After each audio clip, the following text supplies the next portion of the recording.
मित्रों, जैसा माननीय प्रकाश जावड़ेकर जी ने अभी बताया कि आज प्रातः माननीय प्रधानमंत्री जी की अध्यक्षता में हुई कैबिनेट की बैठक में जिन 3 विषयों के बारे में निर्णय हुआ, उसमें से एक विषय बांधों की सुरक्षा और बांधों के ऑपरेशन मेंटेनेंस को लेकर के एक योजना, जिसको dam rehabilitation and improvement programme phase 2 और 3 दूसरे और तीसरे चरण की मंजूरी दी गई है। 10 साल की ये परियोजना 2 चरण में होगी, जिसकी अनुमानित लागत 10,211 करोड़ रुपए होगी। दोनों ही योजनाएं 4-4 साल की हैं, लेकिन 2-2 साल का ओवरलैपिंग पीरियड इन दोनों योजनाओं में रहेगा।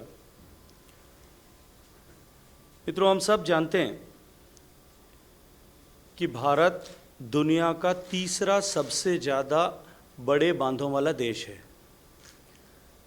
चीन और अमेरिका के बाद में हम तीसरे स्थान पर हैं और भारत में लगभग 5,334 ऐसे बड़े बांध हैं। इसके अतिरिक्त 411 बांध अभी निर्माणाधीन भी हैं। साथ ही हम सब मित्रों के संज्ञान में है कि इन बांधों में से लगभग 80% से ज़्यादा बांध 25 साल से ज़्यादा उम्र के हो चुके हैं। निश्चित रूप से हम बांधों की संख्या में तो तीसरे नंबर पर हैं, लेकिन बांधों के रखरखाव, उनके ऑपरेशन एंड मेंटेनेंस, इसको लेकर के जिस तरह की गंभीरता और जिस तरह की वैज्ञानिक पद्धतियों का उपयोग किया जाना वर्तमान समय में आवश्यक है, बांधों की वय ज़्यादा हो जाने के कारण जो बांध बहुत पहले, लगभग 100 साल पहले बनाए हुए बांध भी आज फंक्शनल हैं, बनाए जा चुके हैं। ऐसे बांध उस समय जब बनाए गए थे, उस समय की तकनीकी के और वर्तमान की तकनीकी में कुछ परिवर्तन हुआ है, इसलिए इनके रिहेबिलिटेशन, इनके इम्प्रूवमेंट और साथ ही साथ में इस दिशा में कैपेसिटी बिल्डिंग किए जाने की आवश्यकता निरंतर महसूस की जाती रही है। 2012 से भारत में dam rehabilitation and improvement programme phase 1 प्रारंभ हुआ था। और क्योंकि हम जानते हैं कि किसी भी बांध का उपयोग न केवल बिजली के लिए, बिजली पैदा करने के लिए, सिंचाई और पेयजल के लिए होता है, अपितु बाढ़ के नियंत्रण के में भी बांध अपने आप में एक बहुत बड़ी भूमिका निर्वहन करते हैं। और बांध का, दूसरी ओर बांध का फेल्योर, जो बहुत रेयर घटना तो है, लेकिन ऐसा होना बहुत कैटास्ट्रोफिक इम्पैक्ट करता है, बहुत दूरगामी परिणाम होते हैं। न केवल जान माल की क्षति होती है, अपितु उसके कारण से बहुत बड़े इकोलॉजिकल क्षति भी देखने को आती है। ड्रिप 1 प्रोग्राम 2012 से 2020 तक के लिए था। उसमें 7 राज्य में स्थित 223 बांधों को ऐसा सम्मिलित किया गया था। और मुझे अत्यंत प्रसन्नता है कि हमने पिछले 6 साल में इसको तेज गति प्रदान की। आरंभ में ये कार्यक्रम बिल्कुल ठहरा हुआ सा था, लेकिन माननीय प्रधानमंत्री जी के नेतृत्व में पिछले 6 साल में इसमें तेजी के साथ में प्रगति हुई है और हमने 207 बांधों के पुनर्वास का काम पूरा कर लिया है। ड्रिप प्रोग्राम के तहत बांधों के रिहेबिलिटेशन, रीइंफोर्समेंट के साथ साथ में कैपेसिटी बिल्डिंग पर भी बहुत, जैसा मैंने कहा, काम किया जाता है। हमने कैपेसिटी बिल्डिंग के लिए ऐसे लगभग 184 ट्रेनिंग प्रोग्राम्स चलाए थे, जिसमें देश भर के बांध की सुरक्षा और बांध के परिचालन से जुड़े हुए 5,468 अधिकारियों ने ट्रेनिंग प्राप्त की है। केंद्रीय अनुदान के माध्यम से इसी प्रोग्राम के तहत 8 शैक्षणिक संस्थान जो हैं वो प्रारंभ किए गए या आईआईटीज़ के साथ में जोड़ करके ऐसे शैक्षणिक संस्थान क्रिएट किए गए। इसी तरह से इसी क्रम में बांधों के रखरखाव और उनके परिचालन संबंधी दिशा निर्देश भी पब्लिश किए गए। इस क्रम में एक अत्यंत महत्वपूर्ण एक ऐसे पोर्टल का निर्माण किया गया जिसे धर्मा ऐसा नाम दिया गया। डैम धर्मा इस पोर्टल में देश के सारे बांधों को रजिस्टर किया गया। जो सूचनाएं राज्य सरकारों ने दी उसके हिसाब से उन सब को अंकित किया गया। उनसे जुड़ी हुई सारी जानकारियों को संकलित किया गया और जानकारियों के संकलन के साथ साथ में धर्मा पोर्टल पर हमने 1500 से ज़्यादा ऐसे बांध, जिन बांधों से जुड़ी हुई सारी तकनीकी जानकारियां और उनके ऑपरेशन एंड मेंटेनेंस से रिलेटेड सारे तकनीकी जानकारियों को भी संकलित किया है। ड्रिप 1 फेज की सफलता के बाद यह आवश्यकता महसूस की गई कि इस योजना का व्याप बढ़ा करके इसको राष्ट्रव्यापी योजना के रूप में लागू किया जाना चाहिए।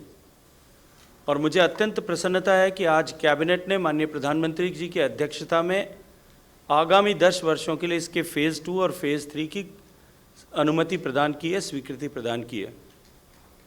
जैसा मैंने कहा कि 10,211 करोड़ रुपए की ये परियोजना 2 चरणों में होगी और इसका 80% अंशदान जो है वो वर्ल्ड बैंक और वर्ल्ड बैंक के साथ साथ में एशियन इंफ्रास्ट्रक्चर इम्प्रूवमेंट बैंक के माध्यम से आएगा। 19 राज्यों ने इसमें अपनी सहभागिता सम्मिलित होने की स्वीकृति प्रदान की और इसके अतिरिक्त 2 ऐसे केंद्रीय संस्थान जो डैम ओन करते हैं उन दोनों संस्थानों ने भी इसके साथ जुड़ना ऐसा स्वीकार किया है। Dam rehabilitation and improvement programme में जहां फेज 1 में 7 प्रदेशों के केवल 223 बांध थे, इस बार इसका विस्तार बढ़ा करके इसका व्याप बढ़ाया गया है। और जो dam rehabilitation and improvement programme के तहत जो एक्टिविटीज़ फेज़ 1 में की गई थी कि डैम्स के रिहेबिलिटेशन पर काम किया जाए, उसके साथ साथ में सेफ्टी और इंस्टीट्यूशनल डैम सेफ्टी की इंस्टीट्यूशनल स्ट्रेंथनिंग की जाए, कैपेसिटी बिल्डिंग की जाए, उसके साथ में चौथा जो कंपोनेंट इस बार जोड़ा गया है जिसमें इस परियोजना का 4% हिस्सा खर्च किया जाएगा, लगभग 400 करोड़ रुपया खर्च किया जाएगा, वो है कि बांधों के सतत रखरखाव और उनके मेंटेनेंस के लिए एक रेवेन्यू जनरेशन का नया मॉडल क्रिएट किया जाए। पायलट के रूप में इस प्रोग्राम को माननीय प्रधानमंत्री जी के मार्गदर्शन में हम इसी नई परियोजना के साथ में लागू करने वाले हैं। ऐसे बांध जिन बांधों पर टूरिज्म रिलेटेड एक्टिविटीज़ या वाटर बेस्ड टूरिज्म क्रिएट किया जा सकता है या फिशरीज़ की संभावनाओं को तलाशा जा सकता है और उसके माध्यम से रेवेन्यू जनरेट करके हम बांधों की निरंतरता को, बांधों की मरम्मत और उनकी जो है ऑपरेशन को निरंतर सतत बनाए रखें, इस कंपोनेंट को इसमें शामिल किया गया है। कुल 10,211 करोड़ रुपए में से 86% हिस्सा लगभग 8,780 करोड़ रुपए बांधों के जो है उनकी सुरक्षा की दृष्टि से उनके रिहेबिलिटेशन पर खर्च किए जाएंगे। इस परियोजना के माध्यम से निश्चित रूप से पिछले चरण और आगामी चरण में बांधों की सुरक्षा को लेकर के देश भर में एक नया वायुमंडल बनाएं और उसी आवश्यकता को महसूस करते हुए डैम सेफ्टी का बिल लाया गया था जो लोकसभा ने पारित कर दिया है। राज्यसभा में मुझे विश्वास है कि अगले सत्र में निश्चित रूप से पारित होगा और साथ ही साथ में इसके कारण से देश में जो कैपेसिटी बिल्डिंग हुआ है उस कैपेसिटी बिल्डिंग का लाभ निश्चित रूप से देश को मिलेगा। और आज दुनिया के अनेक देश, अफ्रीका के देश, साउथ एशिया पैसिफिक के देश, एशिया पैसिफिक के अनेक देश जो हैं वो भारत की तरफ इस जनरेटेड कैपेसिटी का उपयोग कर सकें, हम अपने ज्ञान को साझा करें। इस दृष्टिकोण से देखते हैं कि निश्चित रूप से आत्मनिर्भर भारत की दिशा में भी एक कदम होगा। 10 लाख मानव कार्य दिवस इस परियोजना के माध्यम से सृजित होंगे, ऐसा अनुमान किया गया है।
Download Tarang online radio app from Google Play Store.